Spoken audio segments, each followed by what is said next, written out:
This episode is brought to you by Ghost Patch. Ghost Patch is a law enforcement owned and operated company specializing in patches, coins, and flex shields. Quality is top priority with low prices. They always offer free design work and never charge mold or setup fees. Stop letting the big companies rip you off and check out Ghost Patch at ghostpatch.com and ghostpatchcustom.com. Now to the next story.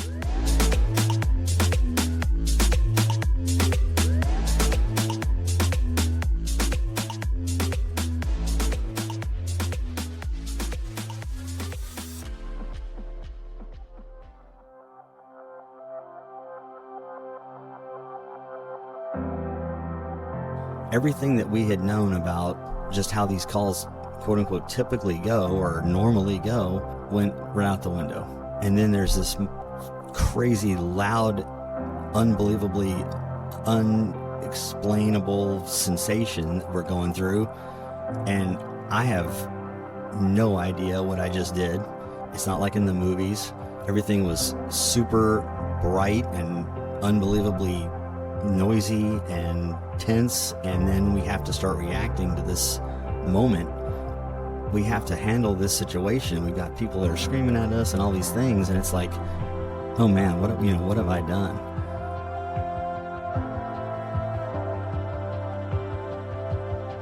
That was just the start of, this really, really downward spiral, terrible time in my life, and I didn't expect that. I thought my expertise and dealing with my own self was going to shine, and it was going to be fine, and I was going to bounce back, and just like my namesake Martin Riggs would never have tolerated any kind of weakness on his part or his partner, I'm not going to do that either.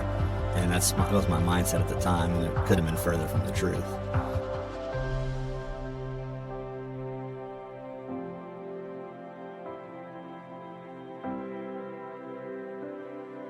That's when I told myself, well, I'm not gonna fail again to not be able to kill myself. And so I just planned to do what I was gonna do the day at work. And my partner was off. He had taken the day off, or was a day off for him, and that was gonna be the day that that I died.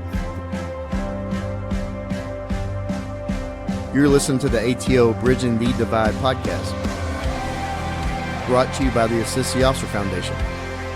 Since 1999, the ATO has given assistance to the first responder community, and now we want to give them a platform to hear their incredible stories. We also want to hear the stories of the many people that support us. Our community is small, but it is strong. We have differences. We don't always agree, and we all make mistakes. But together we can grow. We can heal. And we can learn from those mistakes. And together we can bridge the divide.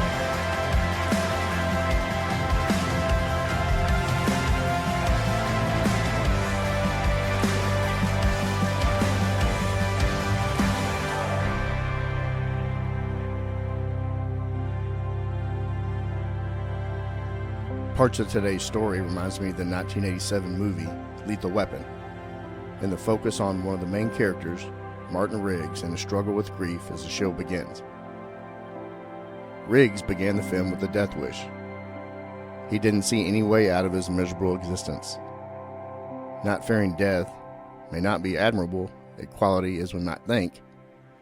Some might not fear death because they trust that there's something better waiting for them once they die. But that's not exactly how Riggs sees it. He wants to be reunited with his dead wife, but his desire for death is more than anything a release from his pain. He feels tortured every minute he stays alive, and he spends his nights holding a particularly powerful bullet he selected to ensure he dies instantly when he finally pulls the trigger. He's not a loose cannon or a lethal weapon, but a sad man who needs his help. Help is something we all need from time to time. Sometimes we just don't know how to ask for it. The cumulative exposure to trauma in the first responder world is real, and the evidence of alcoholism, divorce rate, anger issues, and sadly suicide is a horrible side effect of this profession. It is often said that the first responder profession is the greatest show on earth. And I would have to agree. The reward is helping others, making a difference in so many lives, is an absolute honor. But this great show can come with a dark and nefarious cost. Today's guest's identity will remain a secret. But the story will pull back the curtain on this darkness and tell a story that will shock but resonate with many, as they too have been dealing with this darkness as well. Thank you. I want to welcome you onto the show, and man, thanks for your courage for coming on here with us. Well, thank you for having me. For the purpose of the show, we're going to call you Riggs, from Martin Riggs from Lethal Weapon movie, and I think once the listener hears the end of the story, they'll understand why. So we want to start. We always start from the top of your life. We want to get a really good picture of who Riggs is when it comes to your story. Talk about early life growing up. Well, it was pretty carved out of soap. I grew up in Arlington, just down the road, and everything that I did, all the schools that I went to were off of one, main street in Arlington, right there by UTA. Didn't really do a whole lot of anything other than just try to, get through K through 12 as quickly as possible. I did band in high school, but I did have a realization after that when I was growing up, I didn't know that I had been dealing with a mother who was clinically depressed the whole time before anybody knew that she should take medication for that. And so I had to deal with a lot of just kind of mild psychological abuse that I thought was just parenting, that was just the way she was. And I didn't realize that for a long time until after I graduated and moved out and joined the Navy, that was something that I had to struggle with to get my point across to her. I had been diagnosed at a young age with ADD. And so, of course, in the middle 80s, all we had was Ritalin. And so I was put on that very quickly to help me, study and stay ahead of everything because I was slipping in school. Just with the stress of the way my mom was dealing with divorce and my dad had left, and her mental health concerns. She went from being an at-home mom. My dad worked. Now she's got to go back into the workforce, and that was a very big struggle for her. And there were just things that she was angry at me and my sister about, a lot of the time, and we didn't realize then. Like I said, it was just something that was just how she was. We just thought it was parenting. But we got to a point where it's like, I'm glad I'm getting out of the house, because I think as an 18-year-old, I had no plan to go to college. I wasn't in a spot where I was thinking I was smart enough or good enough to be able to work my way through, 4 or 5 years at UTA. So I had to get out and give myself a break from the tension and the anxiety that her depression had kind of caused on me and my sister. And then I dealt with a lot of guilt leaving my sister at home with my mom. She was 6 years younger than I was. So I left for the Navy, and then my sister was 12, trying to, thrive in that environment. And my mom's a different person. She's a loving grandmother and awesome now, but there was a lot of years where it was very tough to be at home with her because of the things that she was going through on a personal level and with her mental health concern. But of course, no one spoke of that back then. I mean, that was just something that, at-home moms did. They didn't ask questions or go to the doctor or make a big scene. She just wanted to get through the day, and that took a lot of time, took a lot of toll on her family, specifically me and my sister. What about your father? I'm still blessed to have my dad. He's still alive. He lives in Abilene. He and my mom were a very good team. They were not really in love. Maybe at one time they were. They married in 1963. So it was a lot of years where they were just young people. They both worked, which was, my mom and he worked at General Dynamics. I guess what used to be Lockheed, turned into Lockheed. So they made pretty good money for a young couple, in the late 60s, they were doing pretty well. My dad missed Vietnam because he had gotten out of the Army right before that kicked off. And then they just kind of grew apart. It was like they spent, so much time just being kind of like together. They were in love maybe at one time, and then over time they just kind of became comfortable being at home. And then I came along, and then they really were able to focus on me. My dad's a real sweet man. He's not necessarily a helpful dad. He just kind of is just a guy that I looked up to, but I didn't know any better. He just worked and came home and was very like standoffish. My mom and him didn't really socialize or go anywhere or do anything. So he wasn't the strong figure in the family. No. Your mother was. Mom was. Obviously a very strong character, personality in the family. Yeah, my dad is, he was, I guess, more intellectual. He taught at LD Bell High School. He taught history and English, and then went to work at Bell Helicopter when my mom found out she was going to have me. But yeah, he would come home, and a lot of the times he would just kind of sit in the living room. He was, very literate, liked to read a lot, and just kind of had quiet time. And, so we stayed in the other room and let him be by himself, and we watched TV, hung out with my mom or whatever. So we didn't really do anything. He coached Little League and stuff like that, and helped out with soccer and all that stuff you do when you're a young person, but nothing really out of the way. And then he and my mom divorced when I was like 12 or 13, and then he remarried right after they split up. So it was a very quick transition from, all of a sudden now he's got a new wife, and I've got 5 stepbrothers all of a sudden, and they're living in a different house, and they're doing well. My dad's wife's she was a legal assistant, and my dad worked at Bell, so they had plenty of money, and my mom struggled, and that was tough to watch. So anyway. Your mother had to, that was trauma. Divorce is trauma in itself, not just for the spouse. And I really understand what you're describing is like basically 2 roommates that are raising kids. Yes, they were a good team. Yeah, and once they split, your mother kind of, went through that. It's trauma, and she's going through that, and she became depressed and anxious, and that affected how you and your sister were raised. And I think that she had, clinical depression for a long time, and probably a lot of that was probably a divider between her and my father. They would, like I said, they never would have spoken about it because you didn't really bring that up back then. It was just something you didn't talk about. But I think that her depression, and then my dad is also has ADHD. He found that out much later in life. Probably he was in his 50s before he realized that he had attention deficit as a grown person. So their parenting styles were very,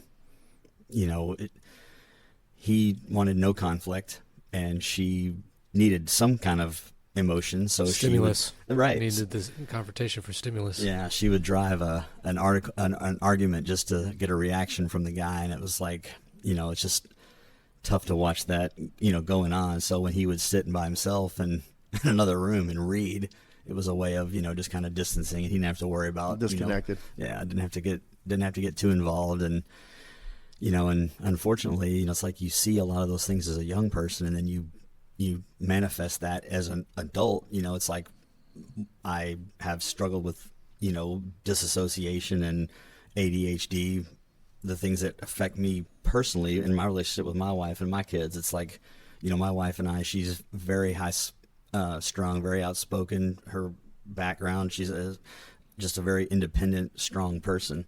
And like my dad, I rather just brush it under the rug and avoid conflict and try to keep everything, on the even keel and keep it happy. And man, it makes her crazy because I just avoid conflict, and that makes her nuts. So it's a learned behavior, and that's what you learn during your peak years of adolescence, and that's what you know. Yep.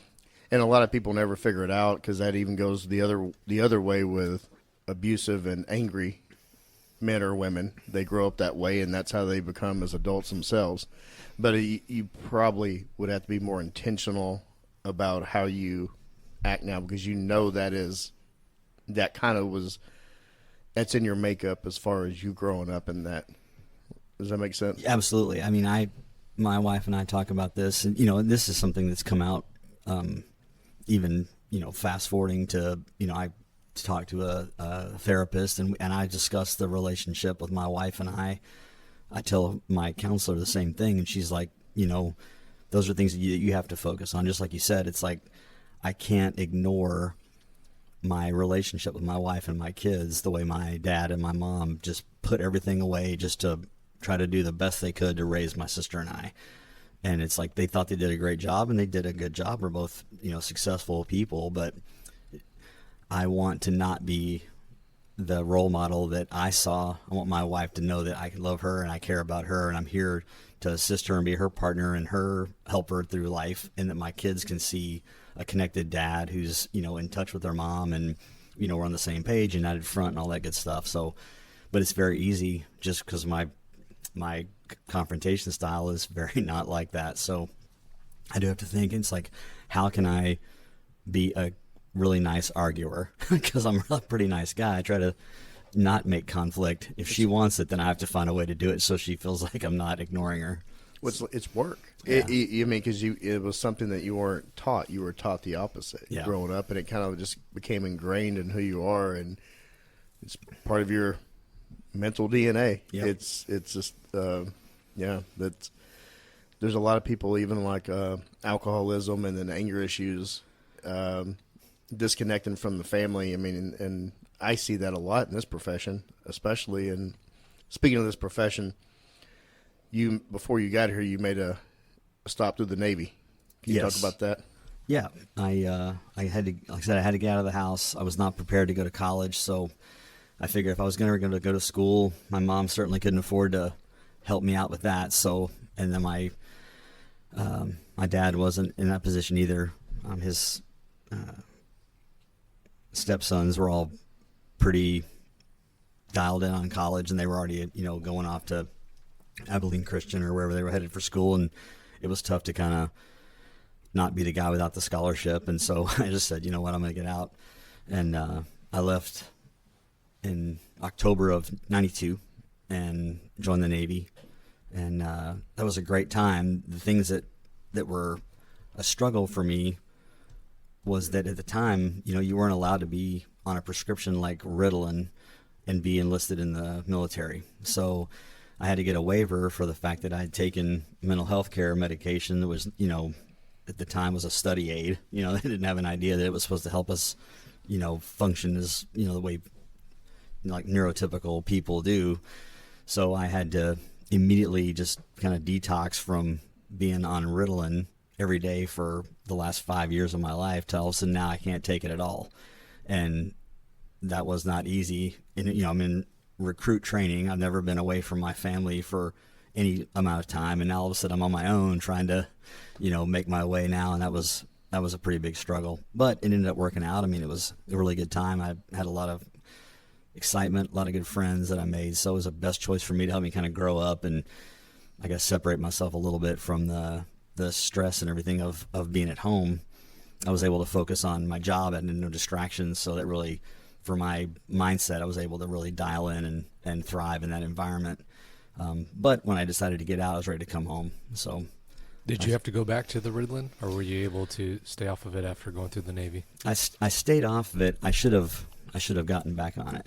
But no, I didn't. I didn't at the time. I got out of the military and I went to work in the private sector. But as far as talking to psychologists and anybody that would be of someone who could help me with that sort of a diagnosis and kind of get me back on track, it was too expensive. I could never afford it. So I just kind of, just brushed it under the rug we talked about earlier and just kind of tried to fight through it. But I was single and didn't have any relationships at the time. So it was easy. I was able to focus on work, and that's what kind of kept me going. And no one really noticed that, I probably should have been medicated at that time too. But because it was just me, it was, not really a big concern. Nobody had a front row seat really to the right real you, as far as you showed them what everybody shows people what they want them to see. But in a relationship, that's really hard because people are around you so much. Yeah, the facade's easier to crack when you've got people in your life 24/7 and when they're just, coming in and out, or, short-term relationships with other people, and it never came up. And as soon as something got to be contentious in that relationship, it was easy just to break it off, and I could go back to doing what I was doing, which was nothing, just kind of hanging out and doing my own thing and waiting for the next thing to pop up. So you talked. I want to ask you this before I lose it. You growing up with a father figure that did kind of stay aloof and was disconnected and like to stay in the other room, and you had your mother and she was going through her depression after the split. How were you as like socially as far as making friends and establishing friendships? And then when you got into the Navy, you mentioned you had a lot of friends. Was that something you had to more learn once you got out of the house, or did you already start developing that before you got to the Navy? Yeah, no, I had a pretty solid friendship group when I was going through school. By the time I got to be in high school, I'd been in band since 7th grade, and I went to Arlington High. I have to ask real quick, what did you play? The tuba and the drums. Okay. Yeah.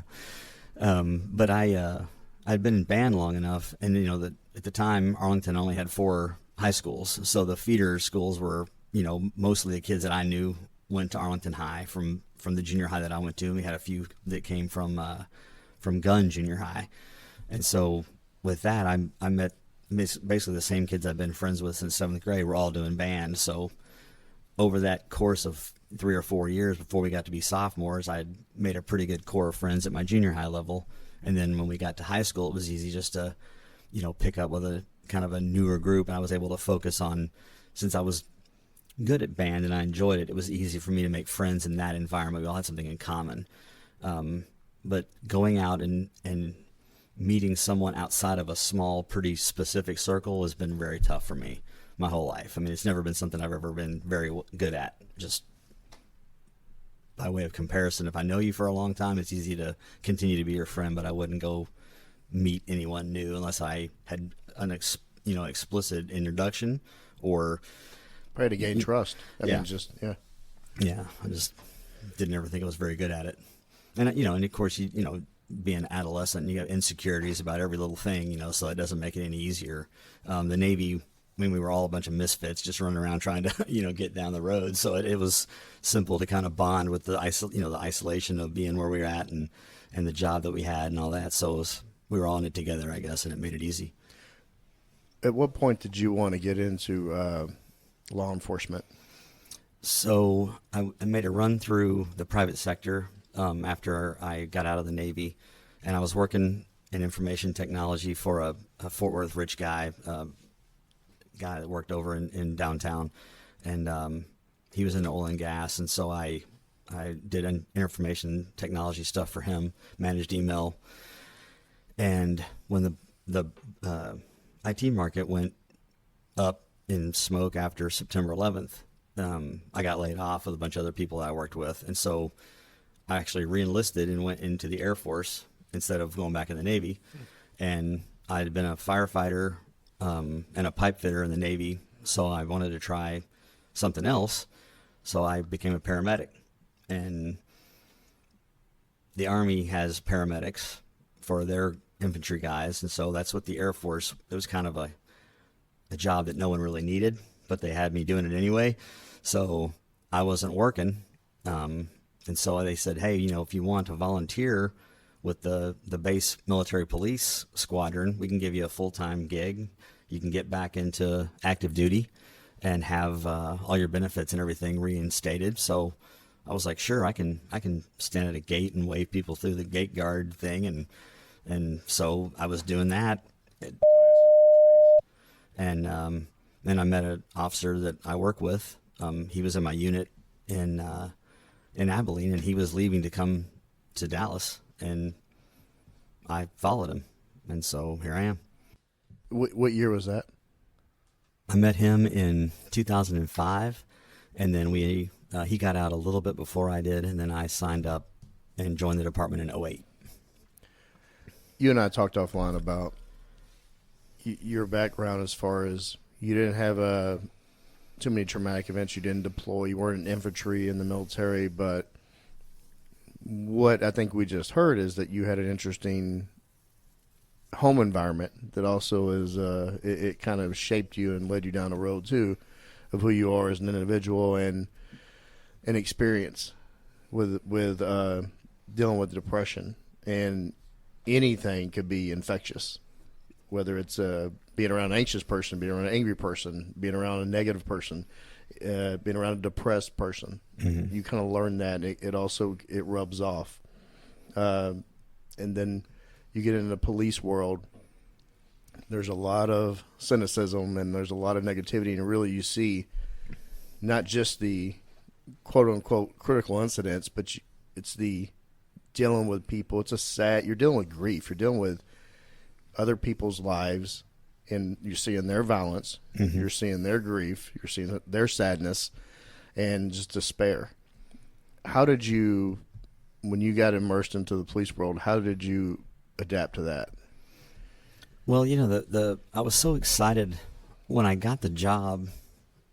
You know, I grew up, you know, in the 80s, in the heyday of watching cop shows on TV and watching cop movies and everything. And so when I decided to join the department, you know, I couldn't wait to get to work because I had already felt like I had experience doing law enforcement when I was in the Air Force. And it was much different. I mean, obviously it's a pretty, you know, safe little environment on base, but, you know, just that feeling of kind of being someone that even people on base looked up to be, I mean, it's like you go over to Afghanistan or Iraq, you've got, you know, people that are doing base security at a very high level because you've got a ton of assets that need to be protected from whatever threats are out there.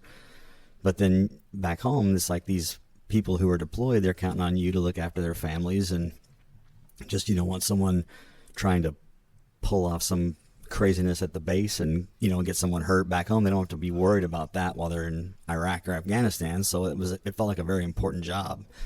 So when I got hired, I knew that there was a ton of people who had probably applied for the same spot that I was given the opportunity to fill.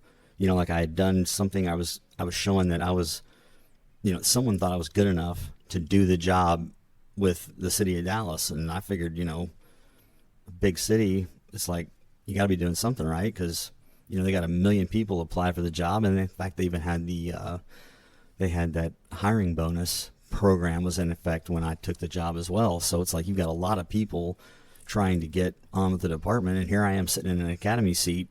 I can't wait to start. This is going to be awesome. Did you do one of those weekend tryouts where it's like 200 or 300 at once over the weekend? Absolutely.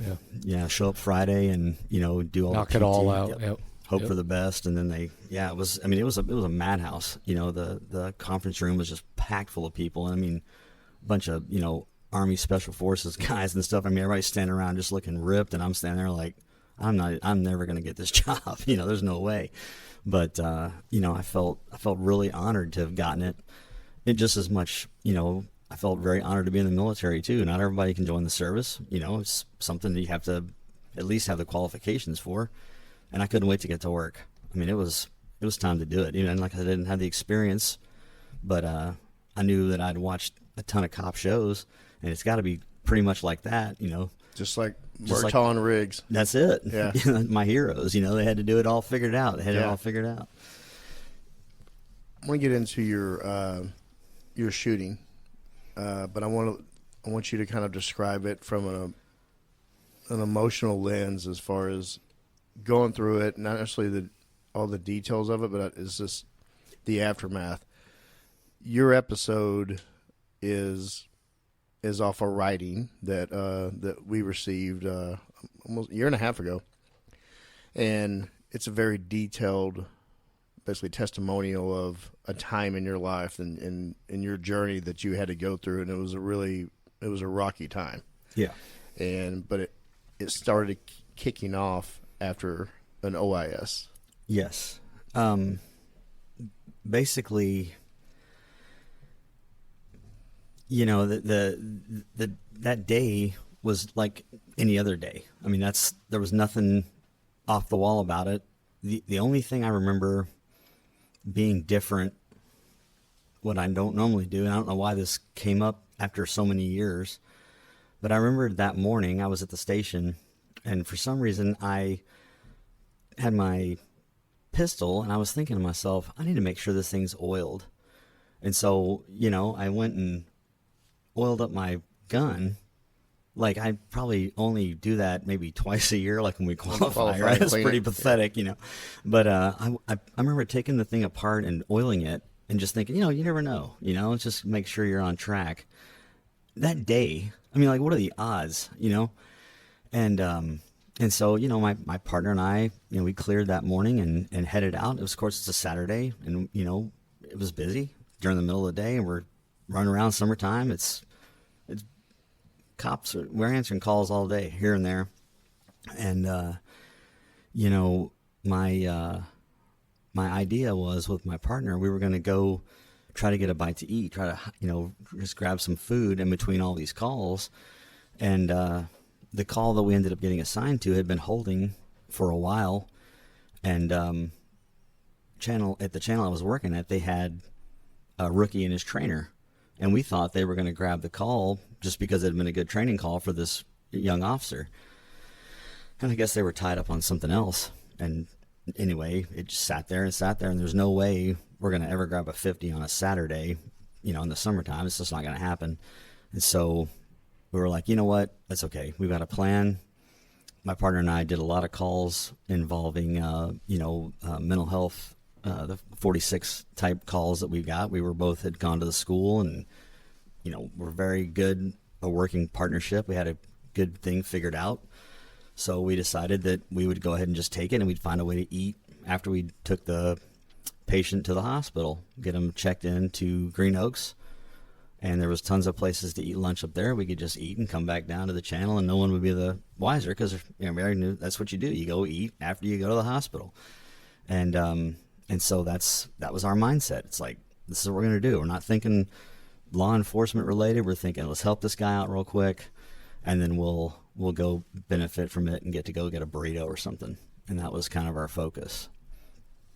And, after that, it obviously went completely sideways, and, nothing that we had planned to do ever came to fruition. It just went bad as quick as it could. To summarize that shooting, though, it was a 46 or a mentally disturbed person, mm-hmm. and you end up being involved in shooting him. Did the person die? Yeah. Okay.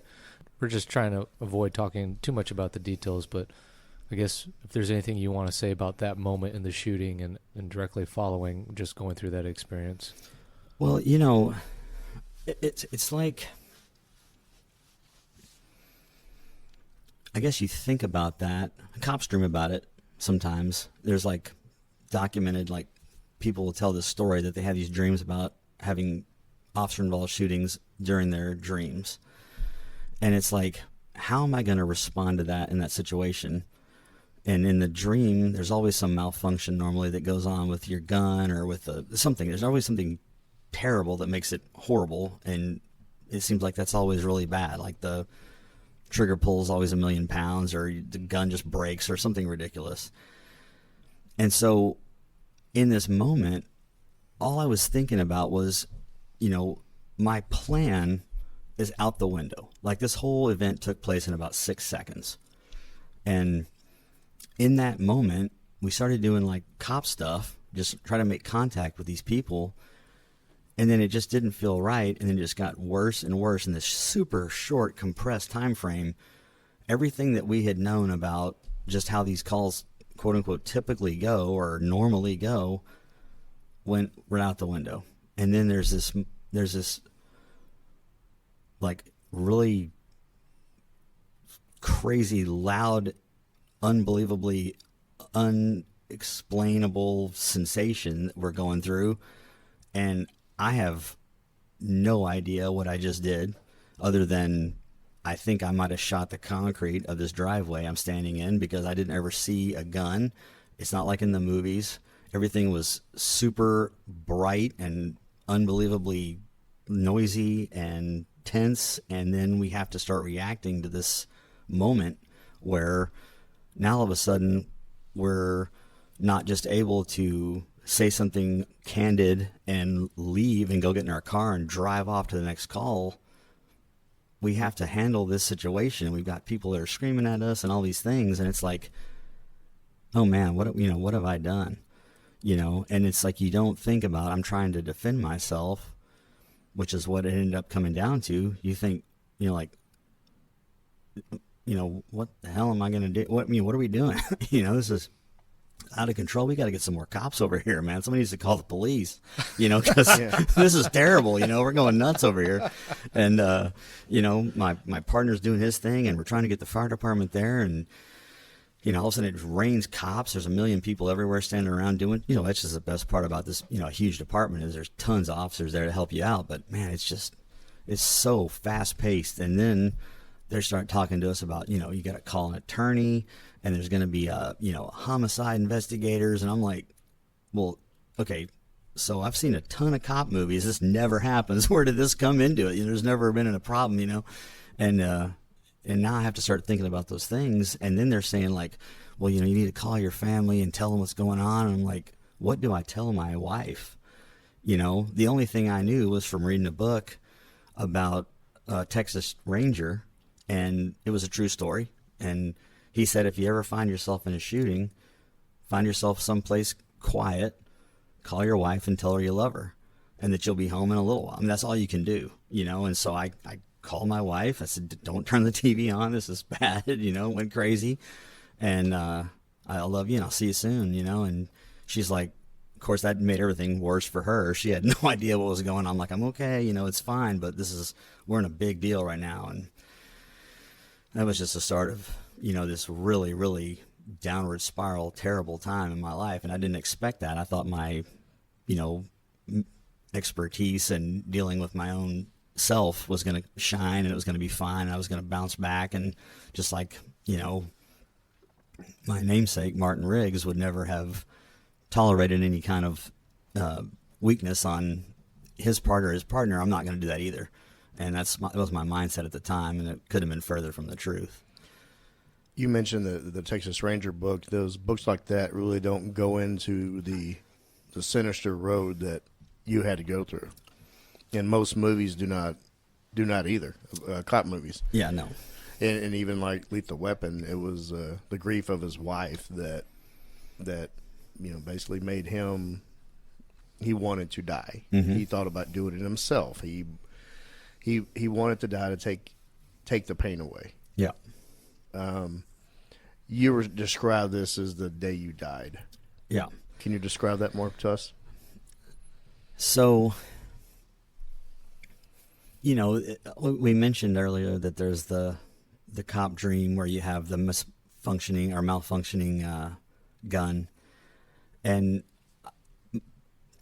just for backstory, my version of that dream was, when I would have a bad guy that was trying to get to me and my partner in my dream, and I'd pull my gun and get the good sight picture, and then when I pull the trigger, because this guy's going to try to hurt me or kill me, and the bullets would just roll out of the barrel. Like they wouldn't even, like an old musket, like not even like a regular projectile bullet like now. It's just like a little ball like you would see in an old Civil War movie or something. Out. Yeah, and it would just roll out of the barrel and fall on the ground. And I'm in the dream, I'm trying to pick up the casing that's already spent. There's no gunpowder in it. Of course, in the dream, it makes perfect sense. And I'm trying to put the bullet back together before this entity gets to me and kills me. And I'm trying to put it back into my gun, and it never worked. I never did it in time. That's what always would wake me up, was that I never got the gun to work again. And then, after this in shooting that we got involved in, I never had that dream ever again. And I thought, that's a positive thing. Like, that's great. And I had heard that was sometimes the case. Officers don't have this bad dream anymore, and because they functioned when they needed to. And that's been the problem with the dream, is you're always wondering about whether or not you're going to be able to protect yourself or your partner or another person, whoever, in that moment. And if you're able to do that, and you do what you need to do not to get hurt, then that's great. You've proved yourself worthy in some weird, scale of worthiness, I guess, of, well, I was able to You successfully rose to the occasion. Yeah, right. And I had this that dream that got replaced with a worse dream, and I didn't expect that at all. And so when I start having this other dream that came out of nowhere, I was thinking, I'm on my way back. I'm doing good. I was able to rise to the occasion, but now there's something that's More sinister? yeah. I mean, like, if you can imagine something worse than, having to shoot someone so they don't stab you or hurt you, it's worse than that. Like, that's like the worst thing I could think of. And now I have this dream where I'm in a situation that's even more perilous than what I was at when I was in our shooting. And it was so traumatizing that I would not want to go to sleep because it was happening all the time. I mean, I was suffering from this, multiple nights during the week, and it just would make me not want to sleep. And I think fearing that and being so obsessed with not having this dream was just making it worse. Like, it would just continue to go worse and worse and faster and more and more. Tell us the dream. So I would be where I could see. Everything was bright and light filled. Nothing really descriptive in like a room. It was just kind of like being outside, but not having anything. You couldn't see trees or sky. It was just a bright area. And then I would notice this kind of inky blackness that would be in front of me, like a liquid, just like floating in front of me, getting closer and closer. And as it got closer, I felt like I would accelerate toward it. And it was uncontrollable, like I was being pulled straight directly forward, like I was standing, and then I'm just like being pulled toward a wall. And then it would the whole thing would rotate, and I was then falling into like this pit that had no definite sides or depth or anything. It was just everywhere I looked was just blackness.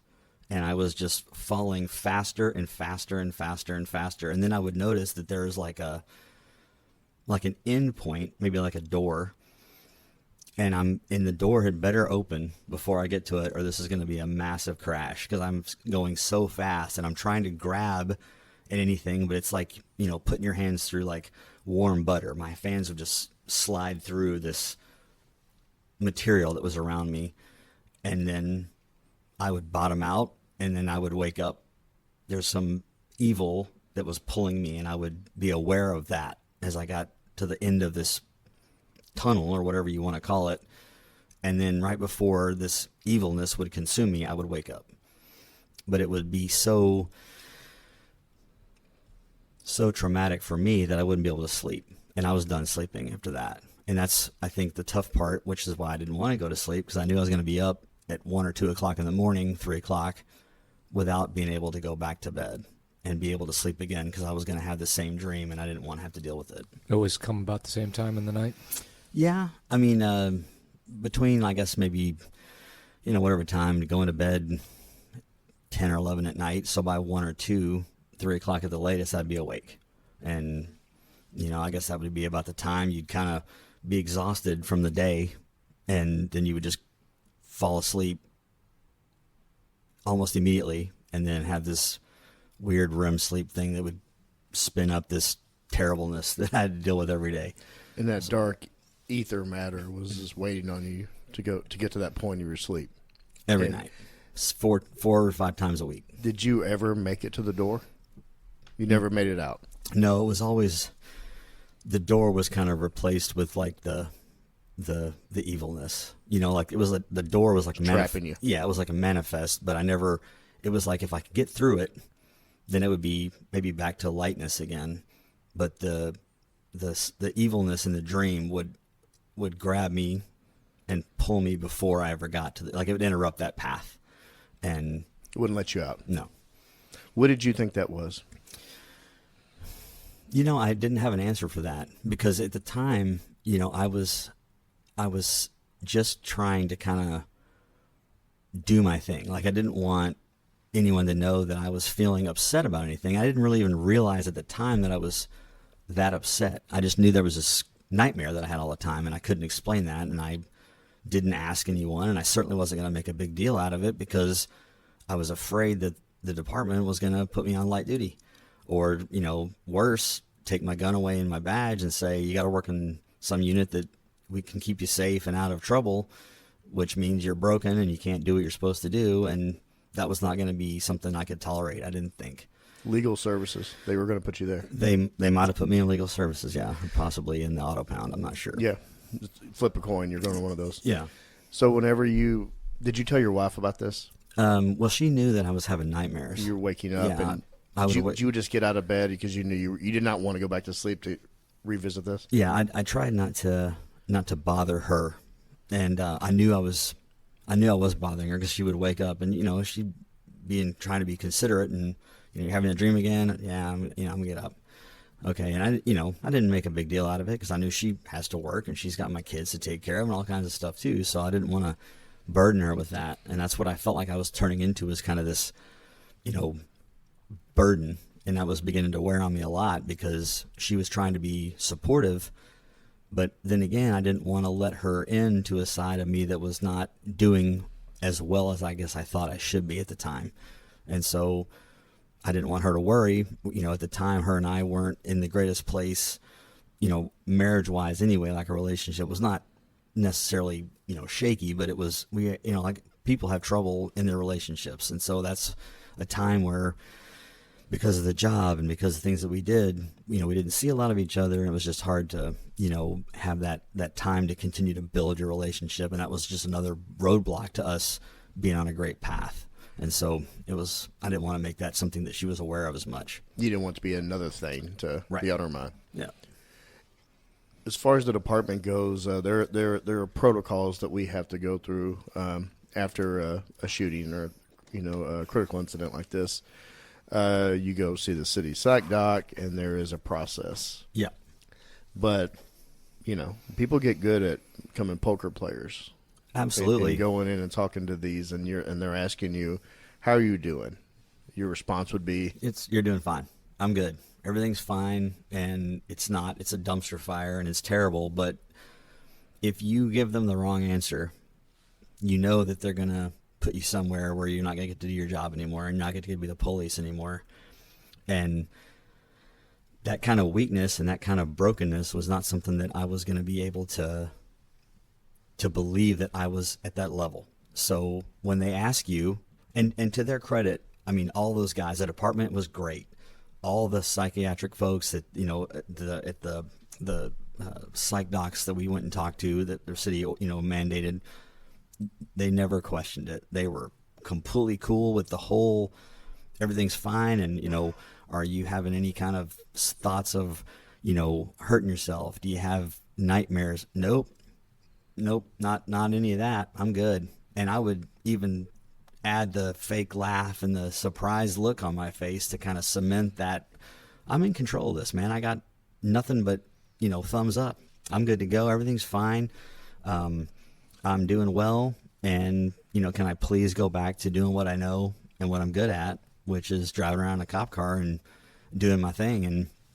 And like I said, to their credit, okay, all right, if you think you're good, then hey, you're good, man. You're fine. We love that. Let's get back and answer some calls. And I think I took 2 or 3 days off, and I was right back to shagging calls again. And I was not in a position to, you know, that I should have probably done that. It was in pretty bad shape. Well, I'd imagine the city psych docs are probably used to that response more times than not when they go, because of this, everything you just described as far as fear of losing what you have and being put in a place. And also there's a stigma put on mental health in general, and then also especially when you factor in the law enforcement profession or first responder profession, there has always been a stigma of appearing, you don't want to look weak. Right. That was, because Martin Riggs is not. No. He's not weak. He would not tolerate that level of weakness. No, there's no way. I mean, a steely resolve and a sarcastic attitude about the whole thing is all you're going to get from that guy. And that's all I was going to, you know, give anybody either, because that's who you want people to think that you are. You know, he's the hero, and he always manages to pull something out of his butt, and it works. And that's what I want. I'm not going to have somebody tell me I've been in the military. I've been, I'm a cop now. I've got daughters and a wife, so I'm pretty brave. That's tough to raise, So I'm doing my thing. I'm not broken. I'm not a coward. I'm not, sick or anything like that. I got a job to do. So can I please get back to doing that? Just leave me alone. You guys are really starting to kind of crimp my style. I got to get out of this office so I can go back out to the road. And that was not, I shouldn't have been doing that. It was terrible. Because you already just proved to yourself that you could rise to the occasion. You could perform. Mm-hmm. The bullet didn't just dribble out of the barrel. Nope. But then it was replaced by something way worse and nefarious. Yeah. And you went back to work, and I was reading here that basically within 3 days these nightmares started. Yep. And 3 to 4 times, 5 times a week, these were the same or similar dream was going on. Yes. Lack of sleep can have so many effects on the human body and mind. I mean, we've gone over that, and that's just what I was going to get to is, well, the dreams are one thing now, but lack of sleep will spur on a whole lot of other things. So what else started degrading? Well, so, being awake at home at night, I don't want to turn on the TV. I don't want to do anything that's going to disturb my wife, disturb my girls. We have a small house, so there's not like a lot of room. I don't have like a cool man cave where I can go and like play Xbox or Madden or whatever and like leave everything alone. And I thought, I can't be up all night. I've got to be at work. What can I do to facilitate going back to sleep so that I can get some rest? And absolutely, it's like just start drinking. That's a good way to go back to sleep. I'll take a couple of shots or something, and that'll put me back to sleep, and it'll be fine. And before long, it's like all I've got in my life is the job, and trying to hide from what I know is not right, but I'm not going to admit it. So I'm going to cover that up with alcohol. And I've got so many things at that time telling me this is a terrible idea. I've got both my maternal and paternal grandfathers were alcoholic. My mom's sister was an alcoholic. These are people that were consumed by alcohol. It killed them. It took their life at a very young age. I had friends that, were killed in drunk driving accidents. I knew that nothing was going to be made better by adding alcohol to this situation, but I didn't know of any other way to cope. It's like when you're that terrified of simple things like going to sleep, you're going to add anything you can to make it work. And it's like, it made me feel better because now all of a sudden, hey, good time Charlie, I'm not this morose, sad, beat down, depressed guy. I'm the lighthearted kind of, hey, dad's coming around and everything's starting to look up guy. And that helped because it was going south and I was out of control. And so I started drinking, and by drinking, I don't really drink. So this is not like something where I've always just kind of been someone who drank and now I'm just adding to that. It's like it started all of a sudden. Yeah, it's really all of a sudden. I drank some in the Navy because that's what we did. 21-year-old dudes around nothing to do. But I really didn't drink a whole lot, and my wife doesn't really drink. And so now when I say this, I'm talking about just basically it was the hiding of the drinking from my family. I had booze hidden all over my house.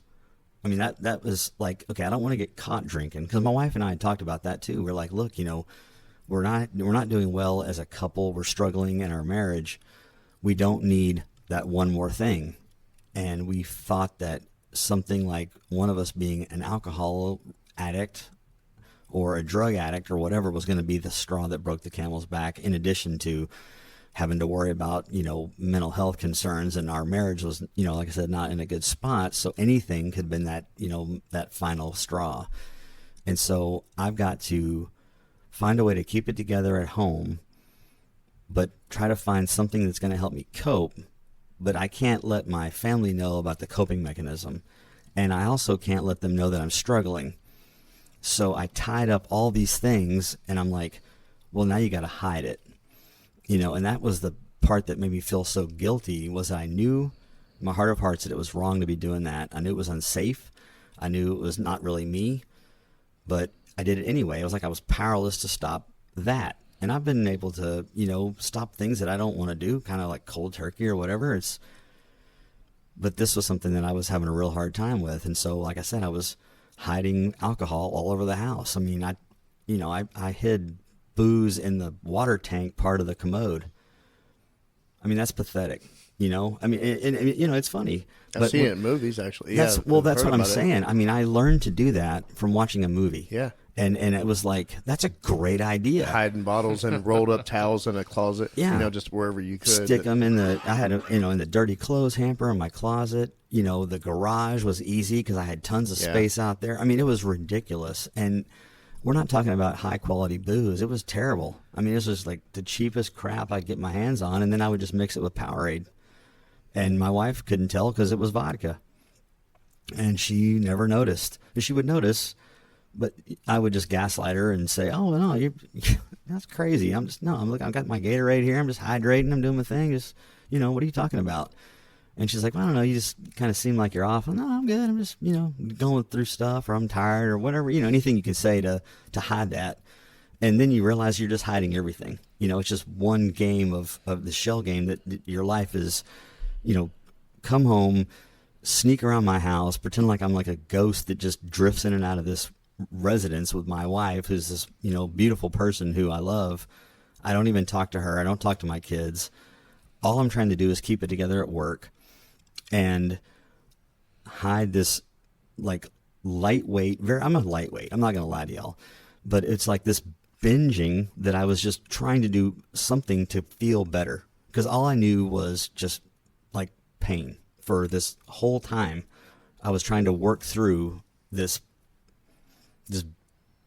despair that had kind of taken over my whole thing. And I wasn't used to that because I felt like, I felt like I was a pretty good, easygoing guy. I'm good, but this is something I'm not familiar with. I'm not comfortable with it. So I'm adding the one thing that's making everything worse.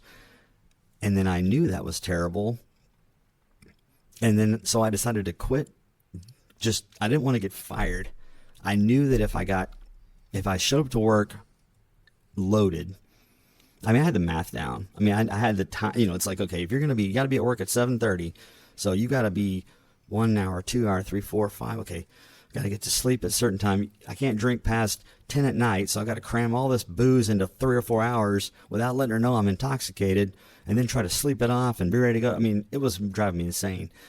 And, but so I realized, I'm like, this is going to go bad. I don't think I can stand getting fired. So I've got to be good to go at work. That's all my energy. Everything that I was trying to do was just to keep the job where I could do it.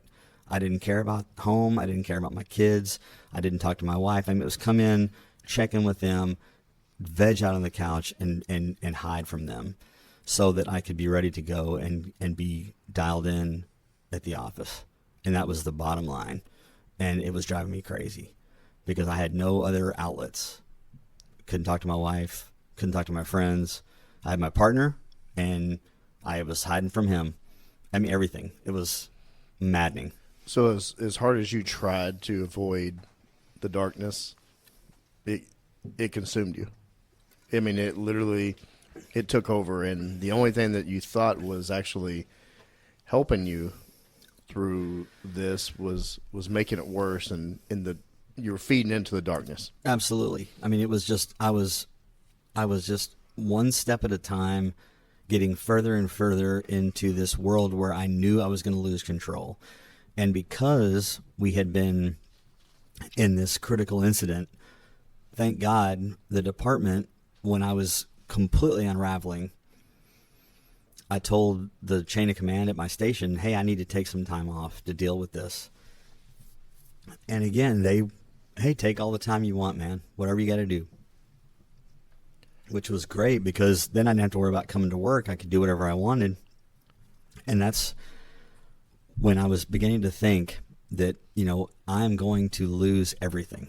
If I stay on this path, my wife, who's been hanging in there and trying to keep her head above water and keep our family together, you know, I'm turning into a problem for my family.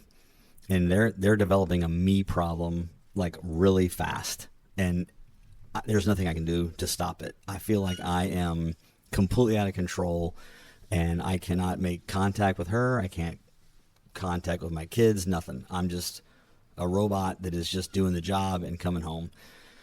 And I'm like, I've got to do something. I've got to fix some part of it. So I slammed the door on drinking. I just cold turkey, I'm going to not drink anymore. And I did not realize at the time that was like probably the worst thing I could have done, given that I wasn't really a big drinker. And now I've been basically binging for 10 months while just trying not to completely lose it. And then I just completely took that away.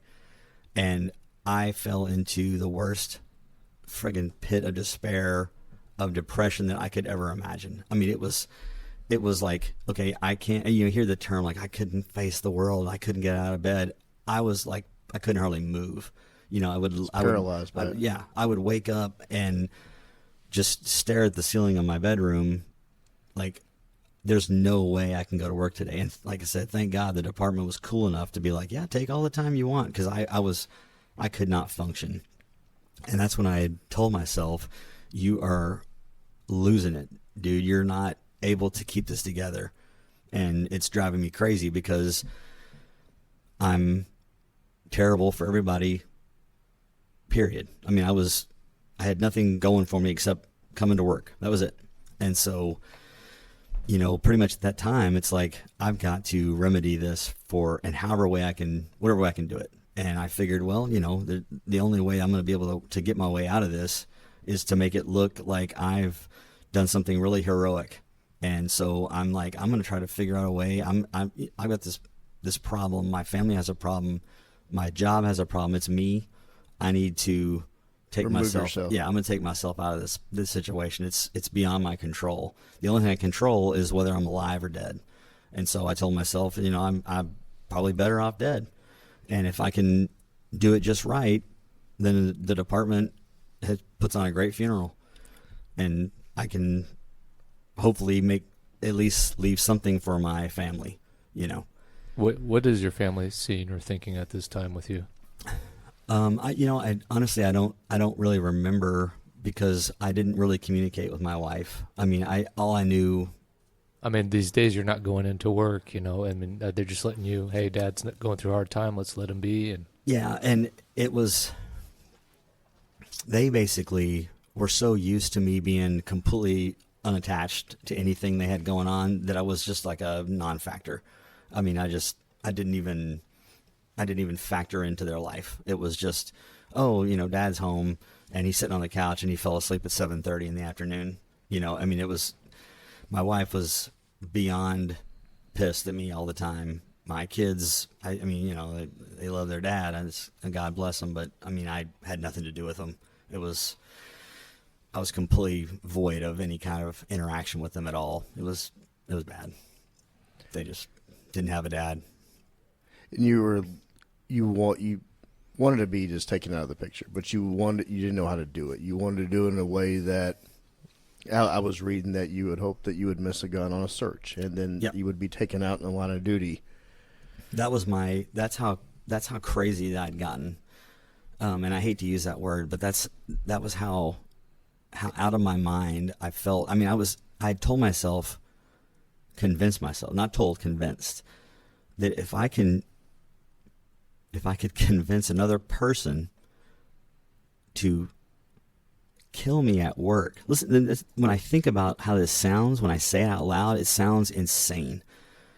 But if I could get someone to do that, or I could be in some terrible car accident or whatever, then I'm going to be a hero. I'm gonna get my picture up at the academy, portrait, and I'm gonna have the big funeral. And he was on his way to a call, and he was some kind of brave man. He was one of the best, and he was great at what he did, and he just servant's heart and all this stuff they say at these funerals. And I wanted to have some kind of a legacy for my wife, she'd get some money from the state. The department, would pay out for whatever for help, for a line of duty death. And maybe she'd be able to find somebody who was nice to her and she could start a new life. And I don't know, that money could buy the guy a new pickup or something. I don't know what they were going to do with that. I had no idea. But my only hope was that he was nice to my kids. That was pretty much the bottom line, was like, look, I'm useless. I'm out of my mind at this point. And if this guy that my wife maybe can meet, and I can have this legacy where, no one will know. I mean, that was the idea, was that I would have been successful in this like pantomiming of life. Like I felt like a puppet, like what do they call, like a marionette, like the strings, and I'm just doing everything I can do to just go through the motions. And if I can leave with some kind of honor, then that will mean that my facade was complete. Like the trick that I tried to play on everybody, it was completely successful because no one knew, and they would never know. And I wouldn't have to worry about it, and my wife would be cured of her me problem, and everything would go back to normal. And, hopefully, I don't know, maybe I could check in on them from time to time. I don't know how that works, but I didn't, because I was so sick that I couldn't stay alive, because I didn't want to wait to die, because I felt like I was condemned anyway because I had killed this guy.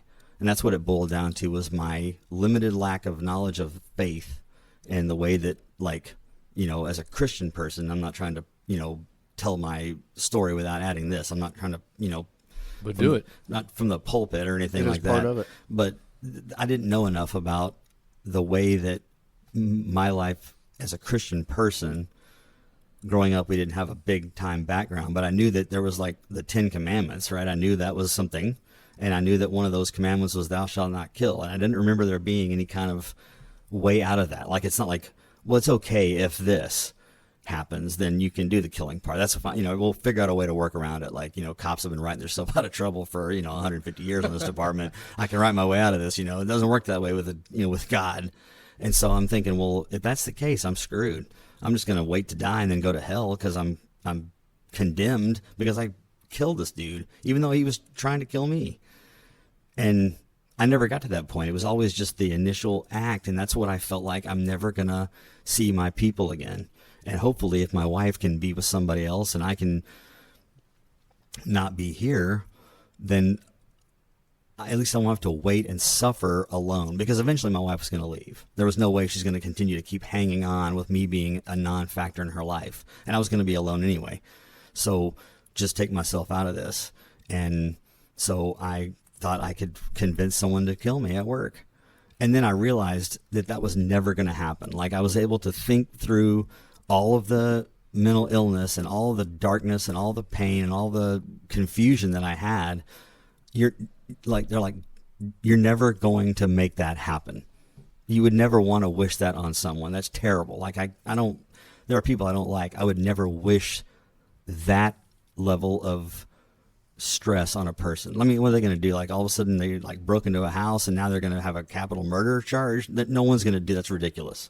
That's just not going to happen ever. So I told myself, don't be such a wimp about it. Just take yourself and move on and do your own dying. Don't try to put it on someone else. This is your decision. It's your responsibility. You got yourself into this mess. Now you're going to get yourself out of it the only way you think is a viable option. And so at that point, I told myself, okay, I can figure this out. I'm a smart guy, and I've got a motorcycle. That's easy. Just forget the helmet one day, or, aim toward a bridge abutment or something like that, add some high speed, and, that's a good plan, right? I mean, it's not, I would never feel a thing. I bet you can get going fast enough. Maybe the helmet flies off right before you're about to hit, and everything, it's going to be a done deal, But then I'm kind of a big wimp when it comes to that. And that's what made me feel even worse, was that the planning and then the failing to act was driving me more crazy than the thought of suicide. Like, okay, this bridge coming up, I'm going to do it. And I would blow past it. And then I'd feel worse. And then I'm going to do it on this tomorrow morning when I go to work. That's when I'm going to do it. Because, because it's the day before payday, or it's the day that ends in Y, whatever. This is going to be the day. And then I wouldn't. oh, then okay, then you know what? Then the 18-wheeler in front of me, I'm just gonna not stop, and then I would stop, and that was even worse. That pushed me even further into this hole where I can't even friggin' kill myself. How pathetic and how powerless am I that I can't even talk myself into not being alive? Like it's a 50-50. Today is going to be the day or it's not. And I would think it was the day, and then it wasn't the day, and it was driving me crazy. You were back to the 43,000-pound trigger. Yeah. And you're not performing. And I need there's just so much heaviness in all this so far. But let me pull back something a little bit, and all these layers you're dumping on. I want to get back to something you said, but so you believe all this, at the epicenter of it is this guilt with shooting and killing that subject. Yeah. In the officer shooting. Yeah, that was the moment where anything terrible that I had done in my life could have been excused, because it wasn't that big of a deal. But this was huge. And it was like I said, I was very ignorant about the way that the Bible is even written, having to deal with, blessed are the peacemakers and all these things that benefit, that are redeeming, right? Yeah. That my King, who's Jesus, my Redeemer, lives, and he's going to take care of me. I know that now. But at the time, I was abandoned at that point. That's what I felt like. There's if because you've sinned so incredibly, there's no amount of forgiveness for that. I know that there is. It's not a question now. But at the time, in that level of depression and the things that I wasn't able to cope with that because I didn't have the tools at my disposal, I felt like that was the moment in my life that made it go from, okay, you may have to do some butt kissing when you get there, but you'll probably get in. Now there's no chance. And I don't want to wait to die and go to hell. So I'm going to not be alive. And, because I'm never going to see my family. They're going to be in heaven because they're awesome. And I'm not going to be with them. And I'm not here them now. I'm not here on earth. I'm not with them because I can't even talk to my wife. I can't talk to my kids. I'm like I said earlier, I'm a ghost that just floats through this house and mows the yard and brings home a paycheck. That was like the only thing I had to, hang my hat on. And it was, it was terrible. I'm like, I don't want to be living my whole life waiting, like dead man walking or whatever. That's what I felt like. It was like I'm just this condemned person. And I hadn't even really felt like I did anything wrong, but I knew God knew that I had. And I was, and even though, his son, Jesus, who walks on this earth as a person, to me, took all the sin of the world, but not mine. Like it was way beyond any power that he had to absolve me and forgive me for that sin so I could be with him, and my family and everybody else. I was never going to make it. And it was soul crushing because that's what I thought was my reward. And now it's been taken away. And I didn't even want it to be. I wanted to go get a burrito. I wanted just to go take this guy and go eat and go home. That was my goal.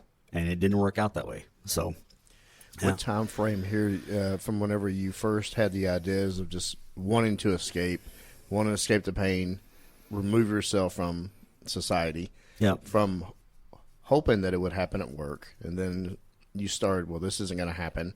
Well, I can do this. I can have a traffic accident. Right. People die every day in car wrecks and motorcycle wrecks. Mm-hmm. At what point did you decide, okay, I am now going to formulate a plan? What is the time frame? So the event happened in summertime, and then the following year we got all of the court stuff and all of the YouTube video releases and all the things that were not expected by me. They just things that happen through the natural process of going to trials, and not trials, but going to grand juries and all these things. Yeah. So, you have these ups and downs where you have to, wait out this decision by the grand jury, and you have to wait out this decision by the federal civil rights courts, and you have all these things. And it's like, it was a blur to me. I don't, but that was about a 10-month window. This is the following summer, right around my birthday, I guess was May of 2015. And that's what, that was the time frame that I told myself, I'm not going to do the car wreck thing. I'm not going to be able to convince someone to commit murder of a police officer.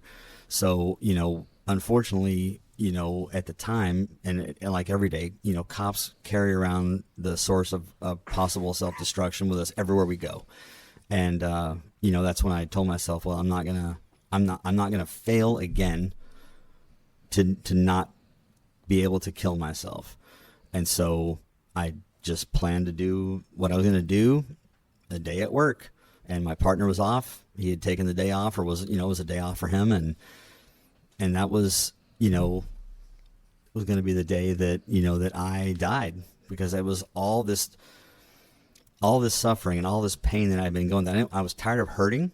I didn't want to hurt anymore. I didn't want to feel like I was hopeless anymore. I didn't want to feel like I was helpless anymore. I didn't want to feel like I was without my wife. I didn't want to feel like I was without my kids. They would be able to get over.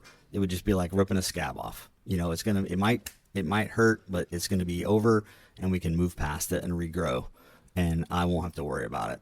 So, I just figured, okay, I'm not gonna fail anymore to be destructive. And so I had this big plan, and I had the squad car, and I was driving around, and I pulled in behind this little shopping center, and I parked the car and was a mess. I was all upset and, just crying and acting all crazy. And that, it's that just pathetic, hopeless crying that you're feeling like I've got nothing left. And so I'm going to scream at everybody and be mad at myself and mad at God and mad at all my family and mad at everybody in the whole situation. Nothing's getting resolved. And in the middle of all that, at some point, I remember thinking, well, okay, you know what? Let's suck it up. We're gonna kill ourselves today. This is gonna be it. Let's just do it. And so I had, for some reason, like I said, I had my raid jacket in the car with me. It was in my bag, and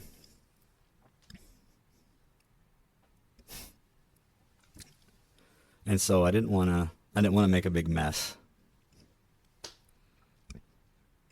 So I wrapped my head around with the jacket to kind of keep everything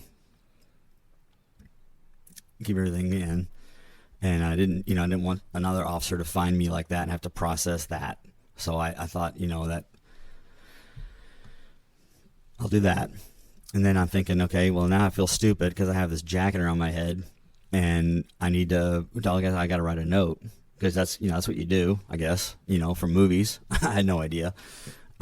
So I thought, okay, well, what do you put in the note? I don't know, maybe you tell your wife you love her or whatever, I don't know. And okay, so let me write a note. Let me look for this big dramatic piece of paper and some, cool old English, calligraphy pens and stuff. And pen with a feather. Yeah, the feather pen, right, to make it look real nice, as if that would matter to anyone. But I didn't have that. I had a whip-out book. And so I wrote a suicide note on a whip-out book page that I ripped out with the little tears on the side, the little crap you have to cut off, in junior high to turn that paper in from your whip-out book or your 3-ring notebook or whatever. They were on there. I tore the paper out and had those little things hanging out the side. It was pathetic. It was probably the lowest point in my whole life. At that point, I felt like I'd reached the absolute bottom. That was the most pathetic thing I could imagine. Writing a suicide note on a page from my whip-out book. That was. Do you remember what you wrote? No, I don't think I really wrote anything. I think I tore the page out and I wrote my wife's name, and I wrote that I loved her, and I was sorry for a lot of things, and I threw it on the bag. I didn't have any time for it anymore, and so then I had to go to the process of rewrapping my head, which that seemed awkward now. At the time, it was nothing I noticed, but now it seems real silly. And I'm still crying real hard, and I remember thinking, this is gonna suck. I hope this doesn't hurt. Maybe it will. Maybe not for very long. Whatever. It'll be quick. And I had my gun, and I remember my gun was on my lap. because I couldn't see. I had my jacket on my head, so I had no idea what's going on. I'm still crying about that. I'm thinking, okay, I'm going to go underneath my chin. I'm going to go to the side of my head. I'm going to go through my mouth. How's this going to work? I want to make sure I'm not going to blow my face off and not die. That was the worst thing I could think of at that point, was not being successful, shooting yourself in the fucking head. Excuse me, I didn't, but it's like, how am I going to ever come back from that if I don't die? Now I'm going to be a quadriplegic that's going to be an even huger burden. And now I'm going to be paralyzed or worse. Not that that's a terrible thing, but for me it seemed horrible that I would not be able to do another attempt because I wasn't going to be able to move. These are the things that were going through my head. I've never in my life before or after felt like I was so out of control. There were so many demeaning, pathetic things that my life was now just in this pile of gravel around my life. There was just like stuff it was just garbage on the ground. And there's my life among all this rubble and crap. And that's all I've got left is this idea that, well, I hope I don't mess up again. I hope I'm not a failure again. And so, okay, it's like, well, you know what I'm going to do? I'm going to go underneath my chin. Nope, no, I'm going to do the mouth thing. That seems like that's going to be a good thing to do. So I kind of wiggle the gun underneath my jacket, and I got my gun in my mouth, and now I really can't cry anymore because I got a gun in my mouth. And at that moment, I've got this unbelievably irritating, like skin, like itchy, scratching feeling underneath my whole skin, like my skin's like vibrating. And I remember thinking that felt really weird. And I guess looking back on it was probably adrenaline, I think, or something, a hormone or some kind of internal deal. And just like real, it was like almost painful, but not, And I thought, okay, this is it. This is going to be it, because I kind of remember thinking, I got, this is what's wrong with me. And I did one more thing, and this is it. I'm good. And then I was okay, because I've got all this noise. There's all this static, all this confusion. Like my ears are filled with this, just screeching, distortion sound that's in my head. It sounds as real to me that day as the sound in my ears from these headphones. It's like that detailed. And then all of a sudden there's nothing. No sound at all. Completely quiet, which caught me off guard. Absolutely stunned me into what is going on. And then, I hear my wife. I hear her voice in my ear, just as plain as we're talking today. And, she says to me, John, she says, John, put the gun down. This is not the plan I have for you.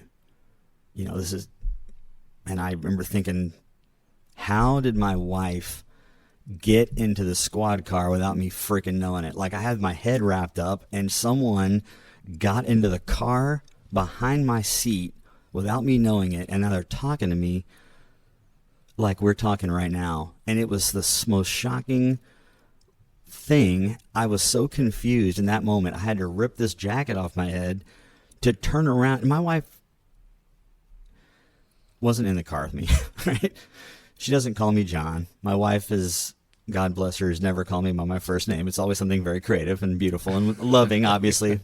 But, I get this feeling that someone in the middle of all this misery snuck up on me. And that's pretty scary, And there was no one there. And at that moment, I was like, you know what? This is, okay. First of all, dude, put the gun back in your friggin' holster. Dude, we don't want anybody to know that we were back here, man. We got to figure something out. Put the gun up, and I'm looking around, and I'm thinking, what just happened, and how am I not dead?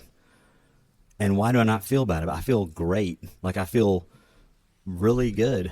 I've got, all of a sudden, the clock reset, and I was a dead man, and now I'm alive. And I felt like that everything was okay. It was going to be okay. I didn't have an idea of what I was going to do in the next 5 minutes, but I knew I was still alive. And I don't know how that happened. To me, I think that, some power, I'm sure somebody could probably explain it away as some kind of, electrical imbalance or a chemical thing in my body, but I don't know about that. I choose to think that I was protected by the power that governs my life and that governs the universe. And Jesus, or my creator, used my wife's voice, because I always listen when Mama says something. You got to pay attention to that, right? So I had to be able to answer up for that, and that was the voice that could be used at that time. That's what I needed to hear to bring me back from this freaking terrible abyss that I had gotten myself uncontrollably dragged up toward, and standing there teetering over the side of this impossible deep place that I was going to try to go to without even thinking about it. And now I can turn around and walk away from that and see this shining sunlight and this warmth on my face that was a May day in Texas. I'm in my squad car. It's like, dude, you got to put this situation back together. Get this freaking jacket off your head and get rid of all this terrible evidence and hope nobody recorded it on a security camera. And, I went back to work. Just went back to answering calls after all that. It was like you finally did make it to that door, when you were surrounded by darkness. Yeah. You got out. That was energized. Exactly what it felt like.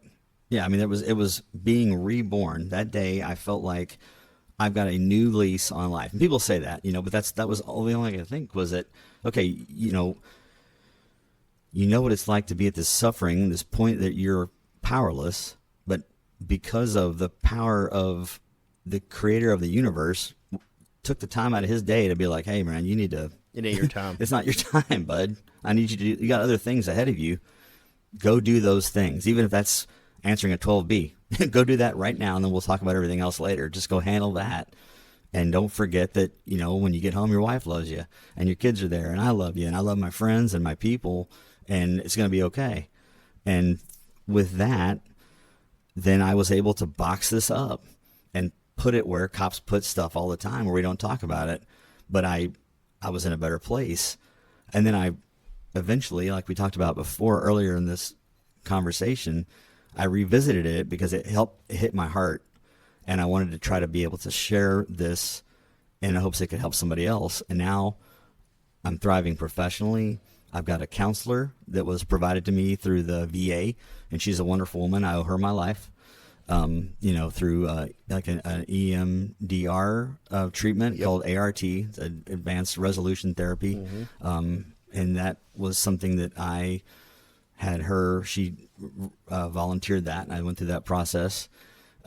She's wonderful. And my wife, and I'm in a church, gotten reconnected to a church family. And, I love my life. I mean, you never can 100% escape these feelings. They're part of who I am.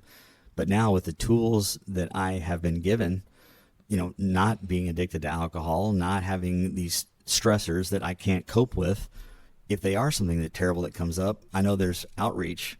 There are people who are supportive of me. I'm supportive of the folks that I work with, and trying to offer this testimonial helps me. My counselor believes that it's therapeutic for me to tell this event, and in addition to helping myself, that it might help someone. So, well, I will say that I thank you for this, because there's so many people that are struggling with the same life, and they're planning to remove themselves from the pain just like you were. And when you're describing that sensation in your body of vibrating, itching, it reminded me that your body was fighting back also, like it knew that it was the ultimate threat. Yeah. And you were fighting back internally, and then divine intervention. I believe, yeah. I think I agree with that, because I've thought about it, I've read about it, done a little bit of research, and people don't give their brain enough credit for self-sustaining, and I absolutely believe that sensation probably was kind of a life-saving measure. Almost like when you are drowning, your body will pull blood and oxygen from your limbs into your heart and your core, organs, vital organs, your brain, to protect your life. People go underwater and they're in freezing water for 45 minutes and they somehow manage to live. It's all, some kind of a thing. And I think that vibration was probably, circulation being cut off and all these weird things that your body does, without you having to think about it. To thank survive. God. Yeah, just so you don't have something terrible happen. If it does, you'll be prepared for it. It's best of its ability, I guess.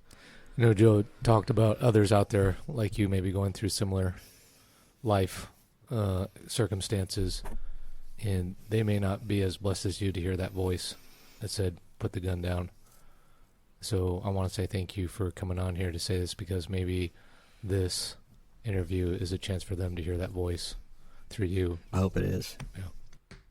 I hope that it is, because I'm very blessed to have been the recipient of that gift, and if I can tell anyone, one person, then that's a win for me, and that would make that would help to kind of complete, in my mind, all the the therapy I've been going through, and and trying to get to a point where I feel like I'm benefiting others. Then that's what I want, and I appreciate y'all letting me come on and spend time with y'all today.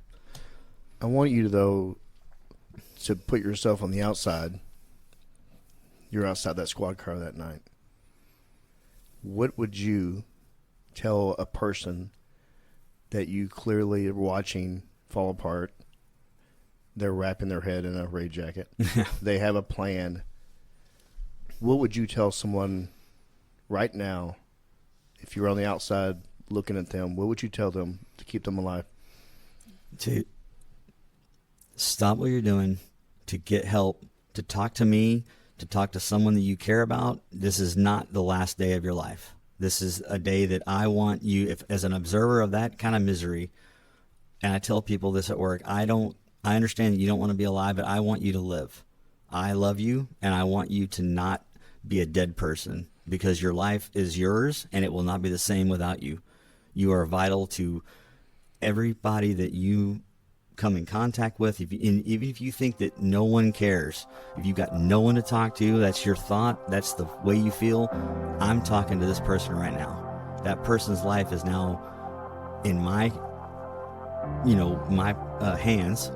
I can only do as much as you're going to be here with me until we get you the help that you need. I'm not going to leave and walk away I'm not going to abandon you in this situation. If that's my feeling, you can't abandon yourself either. We're in this together. The minute you get out of this car and unwrap your head and put the gun down, we're going to go and talk to somebody who can help you, because your life is of the utmost importance. It is a beautiful, perfect thing, and you don't have to be a Christian person. You can believe in the Earth Mother or some kind of magic fruit that flies around and grants people wishes. I don't care. Whatever you find that is your focal point, that energy that you pull strength from, wrap your hands around it, hold on to my hand. We're going to walk together to get you the help you need, and the magic fruit will take care of you, or whatever you have to have that's going to make you a whole person again. Nothing that you've gone through is so terrible that you are not within the scope of love for the creator of your universe and the people who love you. Whether they may not be here right now, you may think they've walked away from you, you may feel that you've walked away from them, you can walk right back. It's not the end of the world today. We're going to be fine, we're going to get through this, and you're going to be able to be someone who's successful in that day. I can't give you tomorrow, but I'm going to give you right now, for sure. It's just, that's my promise to that person. It's my guarantee. Hey brother, hey sister, I'll never give up on you. Hey Mrs., hey mister, I'll see this all the way through.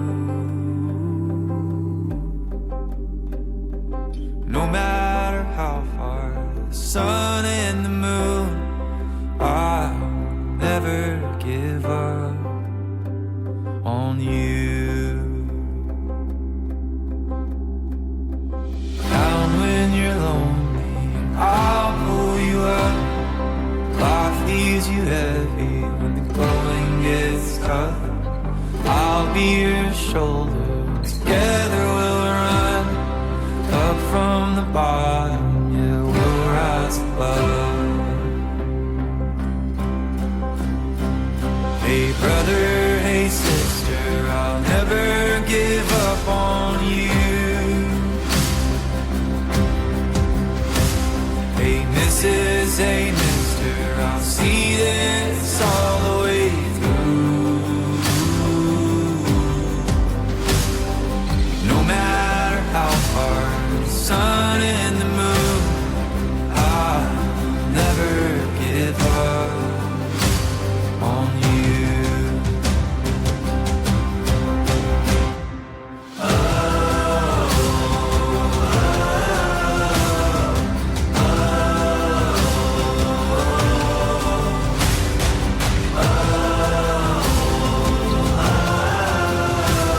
I'll never give up on you. Hey brother, hey sister, I'll never give up on you. Hey Mrs., hey mister, I'll see this all the way through. No matter how far, for the gold and the blue, I'll never give up.